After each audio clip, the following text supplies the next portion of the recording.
Hello বন্ধুরা, study motivation YouTube চ্যানেলে তোমাদের সকলকে স্বাগত।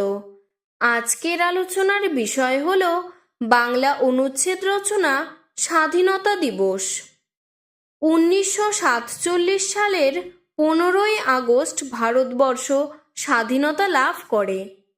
এই দিনটি সকল ভারতবাসীর কাছে খুব গর্বের, আনন্দের এবং অহংকারের দিন। স্বাধীনতা দিবস আমাদের জীবনে এক গুরুত্বপূর্ণ দিন।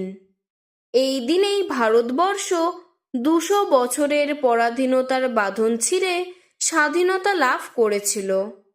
সারা দেশের প্রতিটি অংশে দিনটি গুরুত্বপূর্ণ উৎসব রূপে পালিত হয়। প্রতিটি অফিস, বিদ্যালয়, কলেজ সহ বিভিন্ন শিক্ষাকেন্দ্রে দেশের বিভিন্ন গুরুত্বপূর্ণ স্থান থেকে শুরু করে প্রতিটি শহর, গ্রাম, পাড়াতেও মহা সমারোহে দেশের জাতীয় পতাকা উত্তোলন করা হয় এবং সারাদিন ধরে নানা অনুষ্ঠান পালন করা হয়। আমাদের বিদ্যালয়েও প্রতি বছর সাড়ম্বরে এই দিনটি পালন করা হয়।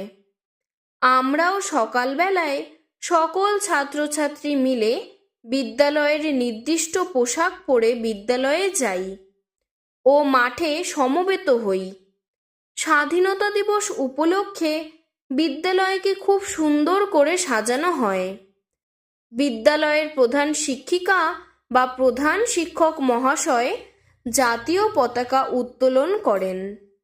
এরপর সমবেত কণ্ঠে জাতীয় সঙ্গীত গাওয়া হয়। এরপরে স্বাধীনতা দিবস সম্বন্ধে কিছু গুরুত্বপূর্ণ কথা আমাদের জানানো হয়।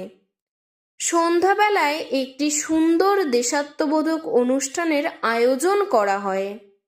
অনুষ্ঠানে শিক্ষক, শিক্ষিকা, ছাত্রছাত্রী সহ বিশিষ্ট মানুষ যোগদান করেন। আজকের ভিডিওটি এতটুকুই। ভিডিওটি যদি তোমাদের ভালো লেগে থাকে তাহলে লাইক করে চ্যানেলটিকে সাবস্ক্রাইব করে দেবে। ধন্যবাদ।